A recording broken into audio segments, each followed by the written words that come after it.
I am the Mac of Jordan, the pimping, the 2-3 of the P. You know what I'm saying? Two, three of the P. I mean, let's keep it real. You know, and nobody done it like that. I done pimped in every state except for Maine. One more state, I would have been American flag.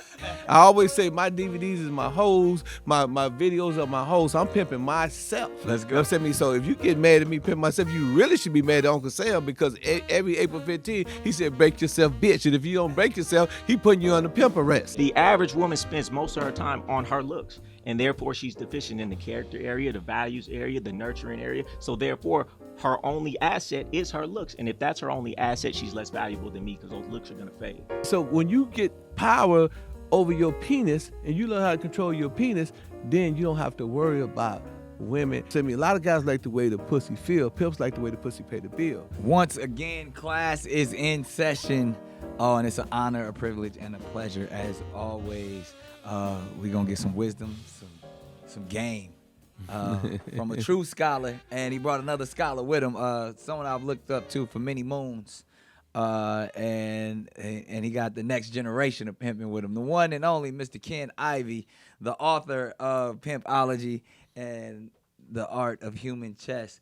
But the world knows him. I was first introduced to him as Pimpin Ken. Yes, sir. Yes, sir. What's up, and you brought your pimp friend with you. Yeah. Player. The player friend. The player friend is a difference. We're going to get into all of that. The game God Goldie. Yes, the one and only. Appreciate you having me on. Come on, man. Also an author as well. The Art of Manhood is your book. You know, giving them the game they father should have gave them. Real talk. You've been going viral lately too, man. You're giving them too many truths. Yeah, too many gems. There it is, and it's the Goldie ratio is what they call it. All right, man. So and together y'all have game classes, and this is Cannon's class. So I figured, let's get her into some real intellectual conversation about the lifestyle. The one in which you came from and the new one that you're living. Mm-hmm. We want to talk about your new movement that you got going for the hip hop community as well. So let's get it. Let's break it down, man. It's a pleasure to have y'all here, gentlemen. Hey, man, it's a pleasure to be here. To it. Well, first of all, let me say that in order to know what it is, you must know what it was, right? Right. So when we get deep into the game, we got to understand that the game we call pimping just didn't start just last night. You know, I mean, when you look at the exploitation films of the '60s with Dynamite and Superfly, and they say it's the world's oldest profession. That's why I'm saying. That's why I can't understand why they call it human trafficking nowadays. You know what I'm saying? But the first traffickers were the so-called slaveholders, who came from Portuguese and parts of Europe, who brought our forefathers over here. And as Malcolm liked to say, took us to the Canary Island and made a slave. In the Canary Island, what they used to do to the slaves was they would take the slaves and tie them to the tree, and they would cut the tree and split the body in half. Damn. The slave masters would go and stick a knife into the pregnant women and take the baby and pull the baby out and hold the baby up. Wow. So we know who the real thieves and who the real human traffickers are. But for some reason, nowadays we look at human trafficking and it's been domesticated to say that it's young African-American men that's trafficking these women, which is really not the truth. If you want to get down to the essence of pimping in this country, it started in slavery. Right. Your mother, your ancient parents, my ancient parents, were slaves. They was brought up to this country. Some people, in the Nation of Islam, they say John Hawkins, 1555. Some people say 1619. During that era of time, they would have our brothers and sisters in the barn. They were allowed to marry. Right. But when they marry, the master would come and they would get the child, the woman, and they would take her into the big house, and he would rape them and have sex with them. It got so pervasive to the point where he started bargaining. He'd give her a pork chop. He'd take this pork chop, and then the man, he couldn't do nothing about it because he was a slave. He said, "Baby, next time get 2 pork chops." And that system of manipulation, that's where it started, where you get the so-called pimp game, items for sale. It was called a barter system at that time. So a lot of those brothers, when they got out of slavery in 1865, when Lincoln freed the slaves, a lot of people seen them riding horsey backs and carriages and stuff. Yeah. They thought it was, what they call them things, the people that chauffeurs. Yeah. But they was pimps. Really?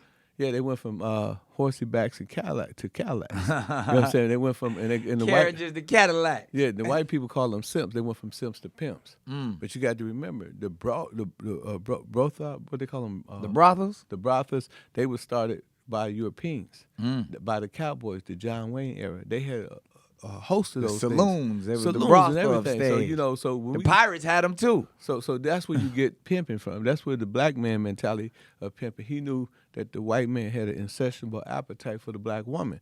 So he used that to his advantage, and that's how he was able to come up.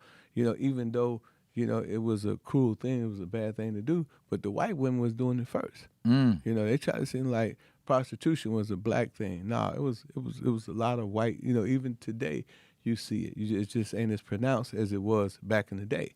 So that's how, you know, we get into the game. And then you get into the 60s where they started showing us the Mac, they started showing us Superfly, and then we get caught up into the hype. You know, Hollywood has always created the narrative for the black man.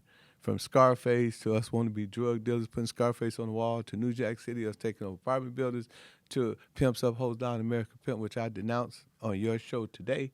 I totally denounce Pimps Up, Hoes Down because I think it sent a lot of young African-American men to jail.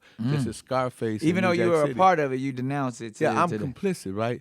So I take my responsibility, and I say I was complicit in that activity because I was one of the stars of hip hop, Pimps Up, Hoes Down, unbeknownst to myself. If I knew that it was a plot and a ploy, and if I knew how the system worked back then to incarcerate young African American men, I would have never participated in that, you know, in that movie at all. Really? Right. So now, because I mean, in your book, and you share your story all the time, your testimony that you have been incarcerated. Have you ever been incarcerated for the space of pimping and pandering or human trafficking, any of that stuff? Well, I never been incarcerated for pimping, but one time I was at a hotel. I was in my Maserati, and I had my pimpology book in the back. They was doing a sting at the hotel, and the police officer just assumed that I was a part of whatever they had going on. So they arrested me, and my lawyer, he's a former district attorney. So once he found out I was locked up, he immediately Cleared that got me up out of that. Yeah. You know, because it's presumptuous. You know, you can't say somebody a pimp because they got a book called Pimpology, and I'm an author. Yeah. So that's what they did. They assumed that I was a part of whatever was going on. So that's the only time I had an encounter with the law. But, you know, I got a saying, and I'll stand to it. I said, I smash like lightning to beat the indictment. You know what I'm saying? I said, I was a gingerbread man, catch me if you can. You know what I'm saying? So that's how I got down. And, you know, I treated my women really well. You know what I mean? They you know, if you look at Pimps Up, Hold Down, my girls was the only girls with the minks and the diamonds. They was really beautiful women. Yeah. All the rest of them looked like they was on crack. You know what I mean? No disrespect to the guys that had girls in the movie, but my women looked nice. And I had the black and white mink on, the crown, you know, the $100,000 Rolex that I bought from Jacob. You know what I'm saying? Before niggas knew what Jacob was. So, you know, I was always, you know, a classy, a different type of dude. I didn't wear those funny suits. I wore Armani. I wore Versace. That purple suit I had in there with the 24 karat gold buttons. Yeah. That was a $7,000 suit. I had those buttons custom made just for that suit. And those shoes was 3-tone. And Murray, you know, I used to model for Murray, right? Did you read that before? Oh, wow. Yeah. I was the first African-American P that modeled for Murray. They had the Pimpin Ken shoe. Wow. You know what I'm saying? And those first shoes. pimp with his own shoe. No, it was all in the Source magazine. Yeah. My shoes used to be all in the stores and everything. So I'm the first. I am the Mac of Jordan of Pimpin, the 2-3 of the P. You know what I'm saying? The 2-3 of the P. I mean, let's keep it real. You know, and nobody done it like that. You know what I'm saying? So that was how, you know, I was depicted. But at the same time, my father said, boy, you're a damn fool for doing that movie. So my father's my hero. Because you had your father in your life. Yeah, and I quit. That's when I quit everything. I said, man, I'm not messing with this stuff, man. This stuff is crazy. And then I did my movie, Pimpology, which is on YouTube for free now at Pimpin Ken Podcast. Everybody go check it out. But I made millions of dollars off of it because we did it at Script Masters. We did distribution with Script Masters with Gerard. It did really well. Me and Arcanelli was over there. We had commercials on BET 24/7. It was just going. It went really well. So you've been in this game a long time, making millions. Yeah. So that's the history of it. But now, you know, I'm not to cut you off. Now, what people don't understand is that before I was P, I've been a Moorish American since 1976. So I studied the teachers of the Honorable Noble Joe Ali. So I had knowledge of self. But you know, it's just like sovereignty. Sovereignty. And most African American men or Moorish Americans, as we like to call it, most of them brothers, we have choices, right? The first choice is have a job, have a business, have gainful employment. The next choice is have welfare. The women, you can't stay with the women on welfare. That's taboo. Yeah. And then the last is crime. So I had a choice. It was either I was going to be a bank robber. I tried that. That didn't work for me. A drug dealer. That didn't work for me. A jewelry store robbery. That didn't work for me. A con man. None of that worked for me. So the most elite of all games is the pimping because of the ing. The ing means I'm not going. Send the bitch. You understand what I'm saying? So that, Write that one down. Yeah, write that one down. But every man can say he a pimp. That's a person, place, or thing. That's a noun. But we Positive images make it move. Power moves. Yeah, but we was active and attractive, so we was ing. That's a verb. Yeah. That's an action verb. Yeah, you know what I'm saying? on. So we was active and attractive. So that was who I was. I didn't know. You know what's crazy, Nick? I didn't know I was as cold as I was. Everybody used to always be like, "You a cold nigga, Pimpin Ken, you a cold nigga." I never knew that. I just was in the motion. You know what I mean? Just like when I robbed banks, I didn't go for just, the little $20. I was getting, $40,000, $50,000 a pop. Wow. I go and take all the jewelry because my mama used to always say, "Boy, whatever you do it to the maximum." You know, and that's one of the reasons why I was such a great pimp. And I won International Pimp of the Year, I won National Pimp of the Year, I won Local Pimp of the Year, I won everything, and people got to Every vote contest you you can have, you won it. and they voted me in. Right. So that was the history. But people don't know I was a Moorish American, and I read Malcolm X's autobiography, and when I was in solitary confinement at least 20 times. Wow. And Malcolm is he's my inspiration. He's my hero. I love Malcolm because Malcolm did this. Malcolm was in it. He was pimping. That's what I'm saying. He was a pimp. Yeah. Malcolm went to jail. So Changed his life once he got So incarcerated. when I read the blog, sometimes they say, he's a pimp, he's a pimp. I said, did you know Malcolm was a pimp? Right. You know what I'm saying? If you love If he Malcolm, would have lost his life at the age of 25, he would have died a pimp. Yeah, Malcolm, he did the same thing that I do. And I think it's just choices. So we chose the pimping because I didn't want to keep going to jail. And to clear it up too, so the things that you were incarcerated for wasn't pimping, you were incarcerated for robbery. I went to it wasn't really bank robbery. I would go into the bank with a bag of change, and I would give it to the teller, and she would take it, and she'd go in the back. When she go in the back, we'd jump over the counter, me and my homies, and we'd steal the money. And in the second drawer, that's where they kept the hundreds and fifties. So, we just would do that, and it was a misdemeanor. But the feds, when they came in, the lady who was the tailor said that I looked at her a certain way. So in the feds, they got what you call intimidation. So she lied and said that I intimidated her, and that's what made it a robbery. Got it. But before that, it was just theft. Right. And then the other time, and how long did you get for that? I did a total of about 5 years, 5.5 years for that shit. Wow. In the feds. Damn. Yeah, and that's when I really hunkered down on the more science simple. I became the Grand Sheik, and I controlled the prison. Really? Yeah, I control Oxford Prison. I control MCI Memphis, and all the brothers was up under me. Wow. And the guards would move me and transfer me. They said I had too much influence. But what it was the Prophet Noble Drew Ali's secretary was a sister by the name Christina Price Bay. I ended up getting her number from a brother named Brown Eel. So Brown Eel had me, and she would give me all the wisdom. Wow. So all the brothers in the jail, they only had the wisdom that was passed folklore through the prison system. Yeah. I had the actual teachers of the Honorable Noble Drew Ali. Straight from the tap. Yeah, so I was able to pop it, and people didn't know where I was getting it from. So a lot of brothers, they would just, hey man, you need to be the leader. When I was 21 years old, I was a young lid. Wow. They just respected, that I just had so much knowledge. And like I said, I love the teachings of the Honorable Noble Drew Ali. I mean, So do I. yeah. And yeah. indeed. Shouts out to all my Moorish brothers and sisters out there. Now, one thing that speaking of teaching, I mean, whether it was from Pimps Up, Hoes Down, or all the many different albums that you've been a part of and influences that you've had, you've had an influence over a generation of young men and spitting them isms. Right. You know what I mean? Right. And like I said, I learned a lot of game from you. Right. Where does the slick talking and the mouthpiece come from Pimpin Ken? Honestly, I don't know. Really? Just, I mean, you it was just blessed with it. If you ask me to get on your album right now, going there, I would freestyle everything. And Lil Jon to tell you that, Too Short to tell you that, 50 Cent to tell you that, Pimp C, I did 5 albums for him. I did 5 albums for Pastor Troy. I did Jermaine Dupri. magical If words. you called Jermaine Dupri, he said, man, what happened when Ken went in that studio? I went in there in 3 minutes, I was done.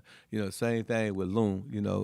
I've been on about 80 million records sold. Yeah. I've been on maybe 15 to 20 major platinum artist records. Yeah. And in every scenario, I never practiced. Even if you listen to that last one I did with UGK, and I said, you can chop that up how you want it. You know, and Pimp C said he left it, everything the way it was. He said, Ken, we not going to do nothing with it. And people love when I do my first tape. Yeah. So but mainly, I could say my sister had a boyfriend named Mario, and he used to always talk slick. And I used to be amazed by it. And then, I started talking slick. And then, once I got on the track, that's one of the things that people would do. They would talk slick. So I just figured out how to do it better than everybody else. Wow. And now you've elevated. Like you said, you left the life alone, and you now have a new mission, a new calling. Tell me about HHF and what you're doing with now for young scholars. Yeah, I wish my CEO James could get on this mic, but my sister can't teach. But I'm gonna tell it from my perspective. So, my son was down in Atlanta, Supreme at One the Great Supreme. That's his Instagram, and he was asking me, Dad, I need to perform. So, down there the hustle is, you hustle the artists, right? So they was hustling all the artists to perform in showcases, and a lot of money was coming out of my pocket. So, I got upset. You know what I'm saying, with the entire Atlanta music community. So I went down there and I started Hip Hop Fraternity, and I said I'm gonna just be a disruptor. I let everybody perform for free. I let everybody in for free, and I fed everybody for free. Spent hundreds of thousands of dollars, just gave people stuff. Yeah. But it was a great move because it was a disruptor. And then I realized that, I was doing the same thing that Mark Zuckerberg was doing, the same thing that Google was doing. They allowing people to have free emails and free IG. And that kind of became my business model. I said, if I can exchange free service in exchange for data, then we start collecting the data. We start computing that data, and we start on social media called hhfmedia.com. So a lot of people go there, they sign up, they give us their email, and we give them all free service. Then we got a curriculum, we give them free curriculum, and then that led to HHF clothing, HHF magazine. Anybody could be a part of the fraternity. Yeah, it's free. It's just like if you look at Google and you look at Mark Zuckerberg model, it made them billionaires. So right. we in step to be billionaires too. And I told you, we want to give you 100,000 shares. Okay. $100,000 worth of shares of the Hip Hop Fraternity. Well, they say nothing in life is for free, so I'm saying. Well, to have you right, it ain't free, but to have Nick Cannon on our team, like we got Ice-T, and we got Rick Ross. We got so many powerful people. They in the fraternity. Yeah, they all, there's so many videos with them out there promoting it. Man, my brother, I appreciate that. To be a part of any movement that you got going, man, it's truly an honor. And another thing that I'm inspired by what y'all doing and bringing it into the new world is what you're doing with my brother Goldie here is the game classes. And y'all giving up the wisdom in the game. What can one learn in a game class? Man, we teaching the principles of, just how to pick a woman. Because if you see any relationship, it fails because at the foundation, they started wrong. So we just going back to the basics. Most dudes don't even know how to pick a woman, right? That's why it's nothing you can do to fix the situation. From inception, it was wrong because you picked wrong because you had no criteria. Most of these dudes out here, they just pick any woman that's going to accept them, right? We just teach these dudes about having standards. And this is what we like to say all the time, what we say in the class. Number one, when you picking a woman, what do you think it is? All right, number one. I done picked a lot of women. Goldie. When you picking a woman, most people say, okay, they going for looks, they going for this, that. Number one, when you pick a woman, is how much does she like you?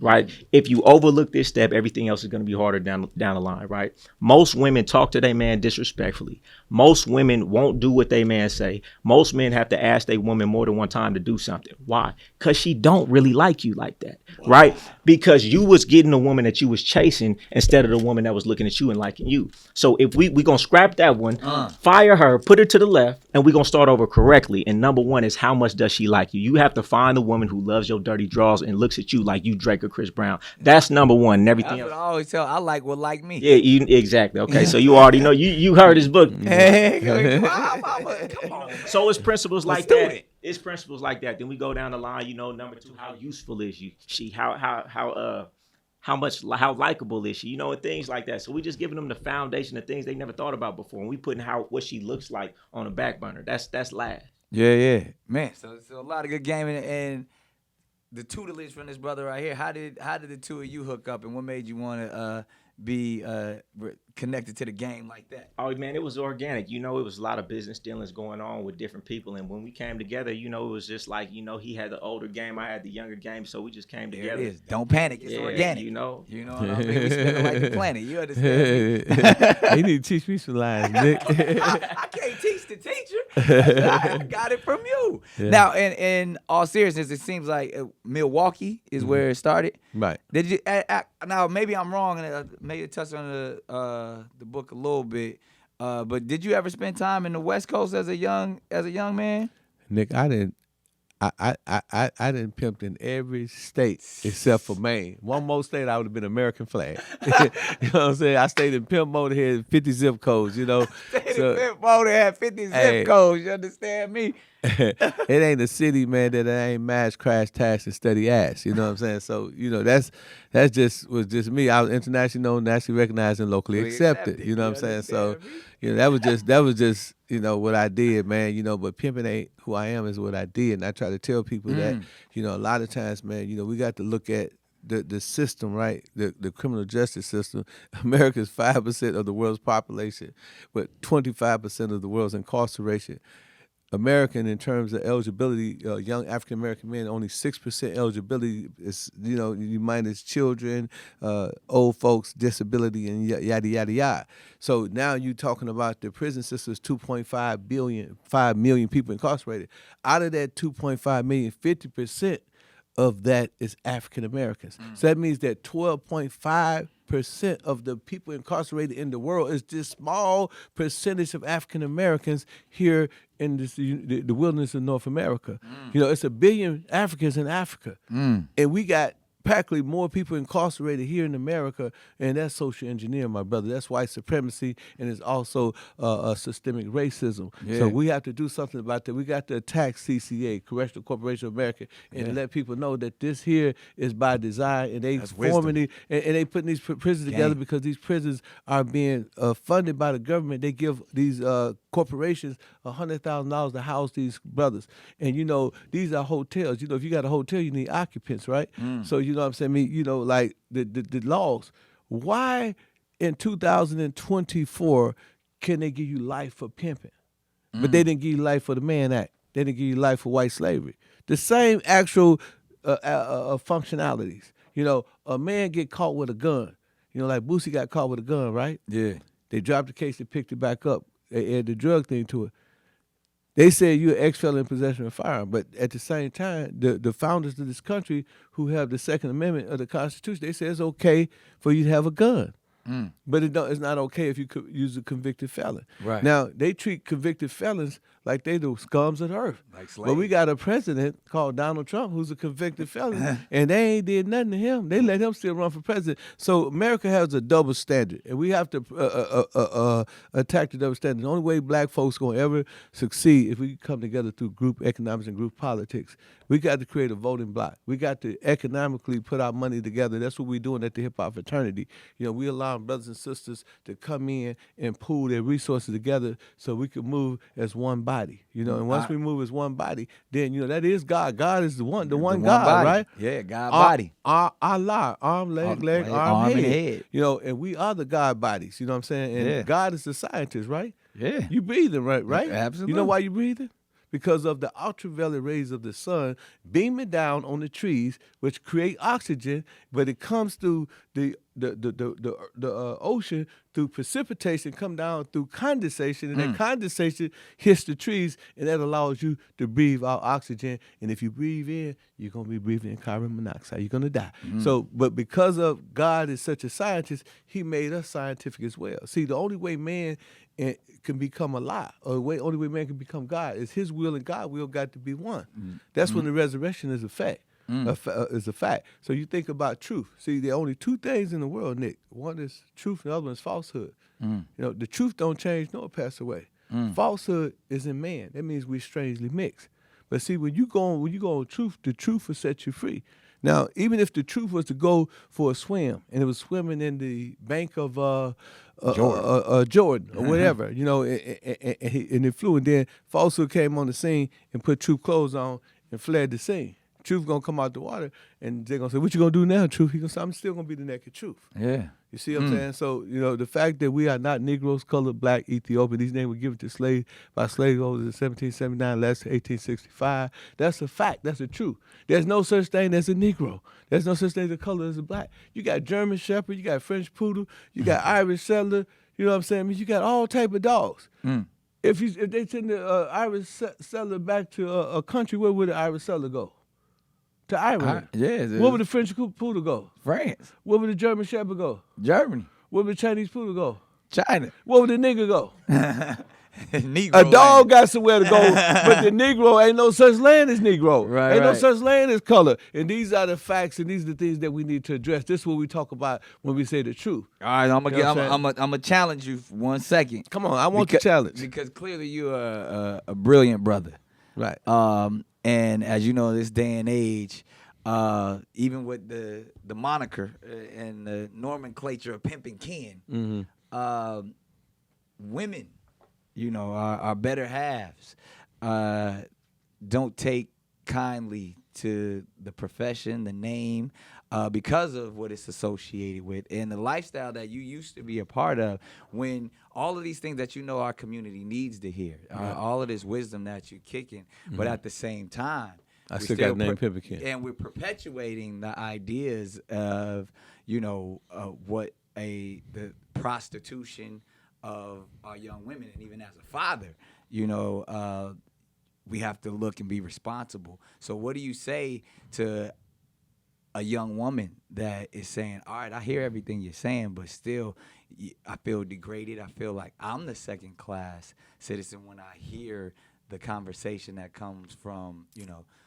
from a Goldie or a Pimpin Ken. Let me answer that. Please. Okay, first of all, let me say this, man. My name is Pimpin Ken, right? I'm pimping Ken. I'm pimping me. That's what that means. It don't mean pimping on no woman. I'm pimping me. I always say my DVDs is my hoes, my videos are my hoes. So I'm pimping myself. Let's go. You know what I'm saying? So if you get mad at me pimping myself, you really should be mad at Uncle Sam, because every April 15th, he said, break yourself, bitch. And if you don't break yourself, he putting you on the pimp arrest. You understand what I'm saying? We all the hoes, and we good hoes to the government. Yeah, we hoes. And last I checked, they gave Ukraine and Israel some billions, but I'm in your city. I just drove down, seen a bunch of broke niggas on Skid Row. You know what I'm saying? Right. That can use $1 billion right now. So, you know what I mean? A lot of times, you know, people cast a negative reflection. Did you know in the 1800s that the word pimp means debonair? You know that, did you? I didn't know. You know 1800s, yeah, the you word know that. pimp meant Yeah, the debonair. original meaning of pimp means gentleman debonair. It wasn't until the black man got the game, and then they started putting out exploitation movies like The Mac, and they started putting out movies like Dynamite and stuff like that. It gave pimping a negative depiction. Yeah. So a lot of people don't understand that. You Iceberg understand Slim was the first book that I read where it first talked about pimping. me? Yeah, so all of that, you know what I'm saying? They put all that out and all that, but you know, I do have something to say to the young ladies out there. Hey man, listen, you know, I know that, you know, a lot of y'all been raped. I know a lot of y'all been in sticky situations. Y'all been molested by uncles, and y'all don't have no worth. Y'all feel like y'all would never have a virgin marriage and stuff like that. But I can say to all my sisters out there that's out there doing what they do, if you change your mentality, you can change reality. if you change your attitude, you can change your aptitude. Whatever the mind believe and conceive, it can achieve. Whatever you put in your head, you can put in your hand.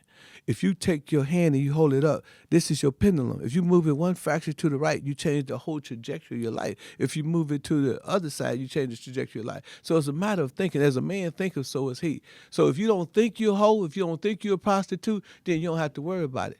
But if you're thinking about it and you're acting in that capacity, then more than likely you're going to be whatever you think. And I know that from person, because I used to say, I'll be the greatest pimp all the time. I end up being the greatest pimp all the time. You know what I'm saying? But then when I changed my mentality, I said, I'm going to be a businessman. I was able to do business with Simon & Schuster. So I went to Simon & Schuster. I gave Boosie a deal.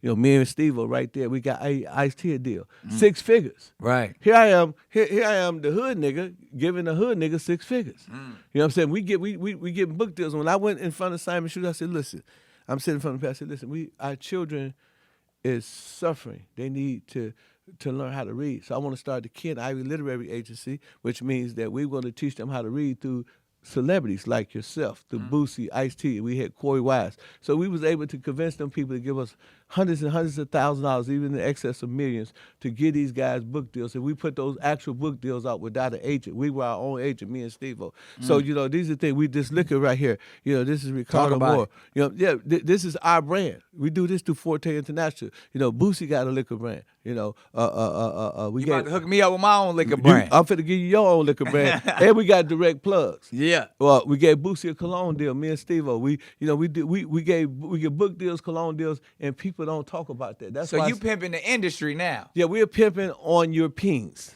So you understand me? So like I said, even if you put me in that conversation, pimping is a school for boys. You know what I'm saying? I graduated. You know what I'm saying? I'm past that. You know what I'm saying? So you can never put me in the category of pimp when I'm all the positive things. I said all my children to college. My son is out here. He's in that. He's in entertainment as well, acting. That new thing? Is it Seinfeld? One of them they brought back. My son he got a active role in that. And my son also did the movie Play the Flute. He's in All American. Yeah. You know, all of my kids went to college. Wow. See what I'm saying? I got all of them? Because you got a lot like me.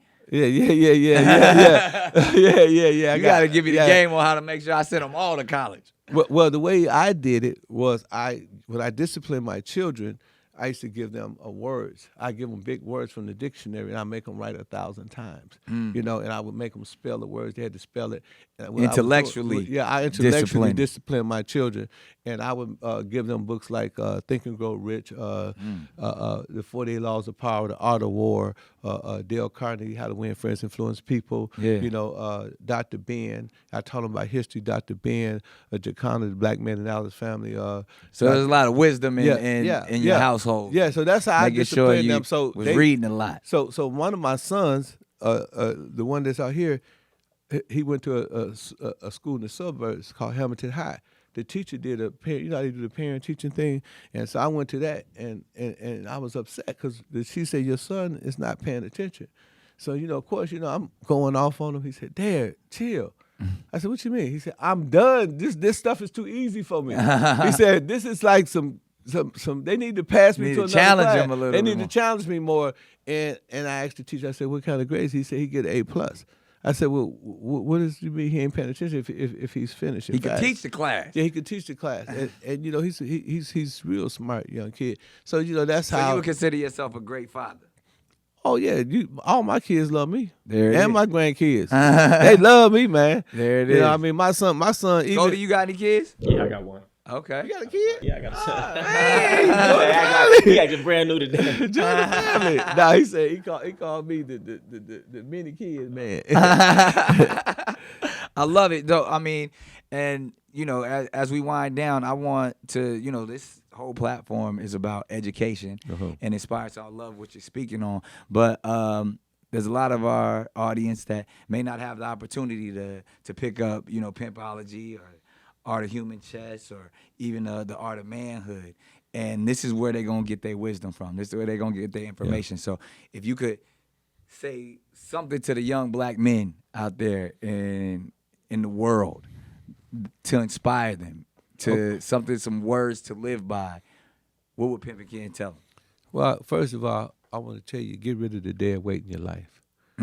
If you're walking around with a 20-pound book pack on your back and you walk around for 4 years, you take it off, you're going to feel light as a feather. You're going to be able to float like a butterfly, sting like a bee, just like Muhammad Ali. You know, and that's the first thing you got to do. Get rid of the dead weight because it's people that's in your life. You just got to let them go. The word goodbye is good and goodbye. Sometimes it's good to say goodbye. Then another thing, you got to study the eagle. It's the reason why the eagle is considered the American bird and the king of the birds, and the lion is considered the king of the jungle or the king of the animal, because the eagle, right, his wings spread 9 feet. When an eagle fly, it don't fly, it soars. You know what I'm saying? When an eagle sees a pigeon, it shoots up into the air because he knows he's flying too low.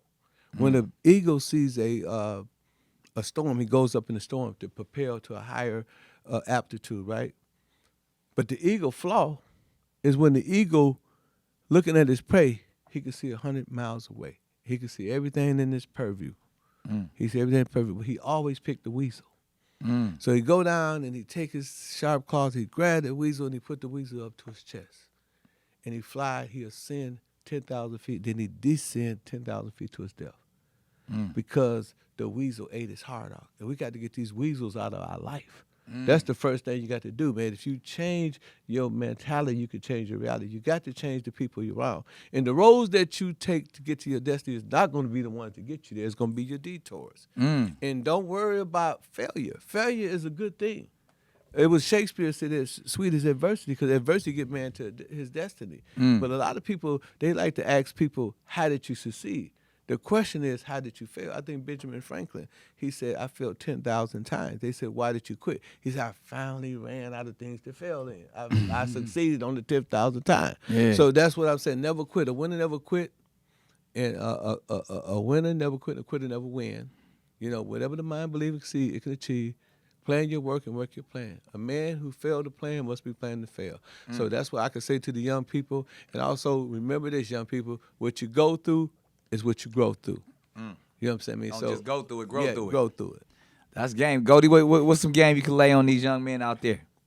You know, the same message I always preach. You know, it's all about becoming the right man. You know what I'm saying? I feel like the point of life should be to become the man you admire in every way and give that person to the world.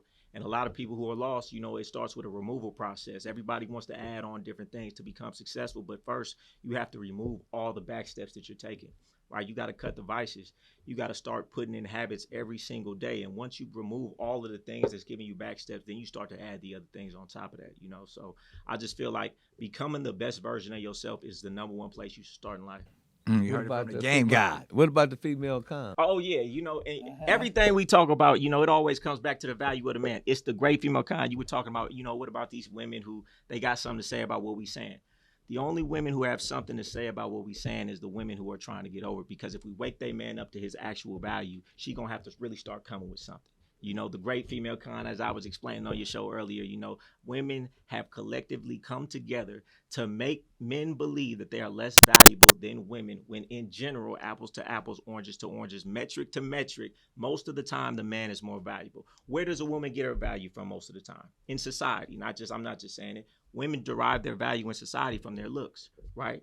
Men get their value in society from their competency. A woman's looks fade. So how can somebody whose value is derived on something that is destined to go away more valuable than somebody like a man whose value is based on something they're competent in?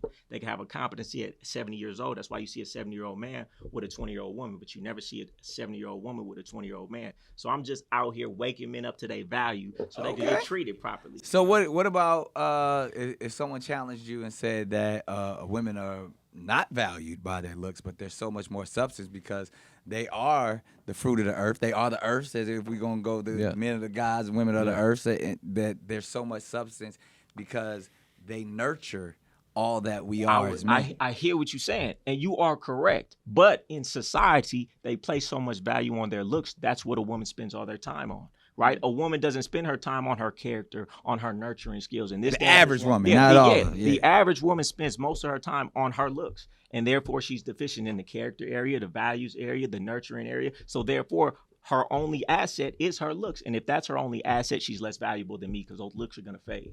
So a woman who believes that her looks are her value. Which we can say is most women these days. Let me build on this, on what Goldie like to say. Goldie taught me. he said that Ken, the great female con is that women use their vagina, the power of the vagina, as the main course. If you take a woman out to eat, you take a woman to the movies, she try to pay you with vagina. She try to pay you with sex, right? Now let me finish. So when you take the vagina out the equation, as Goldie like to say, take it off the pedestal and what you say, tender? Tender. Pussy is not legal tender in my relationship. You can't let pussy be legal tender and be exchanged or bartered for anything in your household. Because when you take it off the pedestal and say this means nothing, you can't barter with that. Now she has to come with something of real value when you do something. And that's when you said the substance. But a lot of times, like when women smoke weed and they drink while they're pregnant, you notice the baby be affected by it. Yeah, definitely. So it's incumbent upon us, you right, to make sure that we instill wisdom, knowledge, wisdom, understanding into our sisters, so they won't be bringing that behavior on. Won't be misguided and undecided. Yeah, they misguided, understand. But the children is most important. Yeah. See, that's what Noble Drew Ali, when he was holding, when he said fallen humanity, he was holding a woman up. See, a lot of brothers don't understand that. Minister Farrakhan talk about the woman is the first teacher. She's the first nurturer. Yeah. These are true facts, but we're talking about women. Yeah. If you go to the Nation of Islam, them women ain't doing what Goldie said. They ain't trying to put up makeup on. They got on long dresses. They got on turbans. They look like respectable women, and they carry themselves in a dignified manner. Right. So we're talking about the women out there who are being influenced by the Megan Thee Stallions, by the Cardi B's, by the what's the other one name? The Nicki Minaj, who dance and act like prostitutes on camera, and then you wonder why you got so many young ladies being so whorish around here. And then they want to say, oh, it's the man's fault. No, it's what Goldie's saying. Take that shit off. Take all that makeup off and go to the Nation of Islam and put on, or wherever you go to the Jewish community, whoever people you love, and go to them and be a natural being and see how the relationship go. Then it's intelligent. Like Malcolm said, Sister Betty, you're so intelligent. He was impressed with her knowledge. Right. She didn't have no makeup on. She didn't have no weed. She didn't have no fake nails. See, women got fake nails, fake hair, fake eyelashes, fake makeup on. They say they want a real man. That don't compute, right? So that's what Goldie is saying. He's just saying, take the coochie off the pedestal. You know what I'm saying? Let's deal with man to man, woman to woman, intelligent to intelligent, and let's see who lead. Like he said, who's more valuable? Like he said, he got a saying. He said all the time. He said that if you let her treat you like you go, but the man want to leave, and he said the woman take the steering wheel. Oh yeah. I'm gonna let you finish. He like all my sayings, but I say it all the time. Most of these men aren't fit to lead, right? And if a woman doesn't feel comfortable with you leading, she's gonna take the steering wheel because it looked like you about to crash, so she might as well crash it herself. That's game. Yeah, that's wisdom. Yeah, but a lot of people would disagree. Like going back and I always got to play devil's advocate just to get the true understanding. We get more time when you play devil's advocate. Right. Nah, so in that understanding of speaking on why a woman needs to know her value, and the fact that if they're not leading with their vagina, and they're saying that, but they want a competent man, is it that they or let me, for clarity, are you saying that once the vagina is off the table, that a man is more valuable than a woman? And if so, why do you believe that? You want me to give you the biggest game I ever gave you? This thing, of course. Okay. I got my pen ready. Okay. So in my book, chapter 1, right, I talk about value, right? Right. I said a man got to be as valuable as a Picasso or Mona Lisa, right? Right. How do you get that value? By being rare. I said, B.B. King, I said, if a man let a woman try you before she buy you, then like B.B. King say, the thrill is gone. So when you, just hear me out. Now, what I'm saying, why do you think pimps are so successful? The ones that's successful, because they don't lead with their little head, they lead with their big head. They take the sex off the pedestal, and they don't let the woman have sex with them until she pay them. So it's first, ass last. You think if I'm gonna take a chance, give me my money fast. I got to meet on my Peter. The longer you stay, the longer you got to pay. And people don't understand why women pay pimps. That's one of the main reasons why a woman pay a pimp, because he do not let the coochie rule him. You know what I'm saying? A lot of guys like the way the pussy feel. Pimps like the way the pussy pay the bill. And you say, and ask yourself, how can this beautiful woman gorgeous white woman, blonde hair, blue hair, tall, beautiful, ebony queen, pay this bum ass looking nigga? You know what I'm saying? Why is she giving her money to this dude? You know what I'm saying? What is he doing? He's controlling his little head. You know, he don't let he take the pussy off the pedestal. And I'm a guy that had benefited millions of dollars. I went platinum off of pussy because I wouldn't fuck it. You know what I'm saying? I wouldn't allow the woman to seduce me. And if you read even Robert Greene, he said in the book of Seduction, he talk about that. Right. He said, man, if you can't dodge the seduction, you through. You doomed. And then if you look at in the 40 Laws of Power, yeah, what did Cleopatra do? She wrote herself in a Persian glove, a Persian rug, and she was delivered for Julius Caesar. Yeah. You know, what did the Virgin Queen Elizabeth, do? She made every man think that she was gonna have sex with him, but she didn't have sex with him. In every scenario where a man is killed or more than likely some real crazy shit happen, there's always some coochie involved. It's either money, coochie, or power. You see what I'm saying? So when you get power over your penis and you learn how to control your penis, then you don't have to worry about women. And then one thing a woman she hate when you have sex with her on the first day. You know why?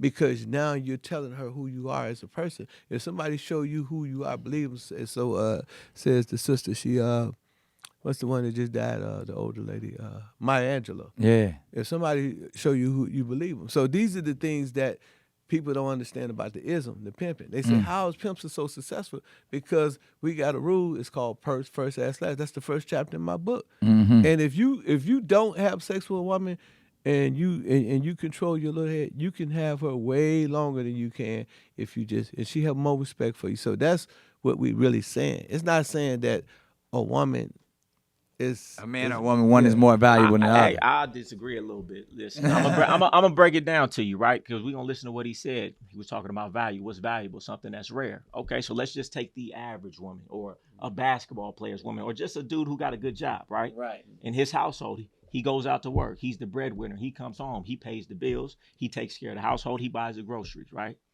Who's more valuable in that situation, him or the woman? Let's think about it. But see, you talking about a trick. But let me finish. I'm answering this question though. You talking about in a relationship? I was in a relationship. That man would come home. I was in a pay. I didn't do pay cases. I did pay cases. You know what I'm saying? I mean, come on, let's keep it real, man. You know what I'm saying? You can't compare a trick to a pimp. But he's saying in a monogamous scenario like the average man, because the average man ain't pimping. The average man got a woman and he's trying to understand his value. Even if you ain't pimping, you can still use the same science that I'm telling you. Right. Okay, we got ladies in the house. Miss Catrice. Yes. If a man have sex with you on the first date and you with him for 3 or 4 months, after that, ain't in the back of your mind you gonna think that he's gonna do it to the next lady? I mean, but if a man you meet him and he don't have sex with you for 3 or 4 months and he court you, give you flowers, and we talking about square shit, and you understand me, and he doing all that, you're gonna learn to appreciate that man and you're gonna trust him more, right? That's right. I wasn't disputing that. No, I'm just saying. That's why I was just clarifying my point. I'm saying, that's point well made. Okay. Get back to my point. Right? Yeah. Because you was asking about a woman being more valuable than a man or vice versa. And I'm just telling you, in a regular relationship, because this is what we do. All we doing, I'm not down in a woman. I'm just waking a man up to his value that he's been tricked out of. He goes to work. He pays all the bills. Or he's an athlete and he's a multimillionaire, got all this fame. Yet he comes in the house and is treated as if he's either equal to the woman or less than the woman and gets treated like a doormat. Why? But what I'm saying is open your eyes.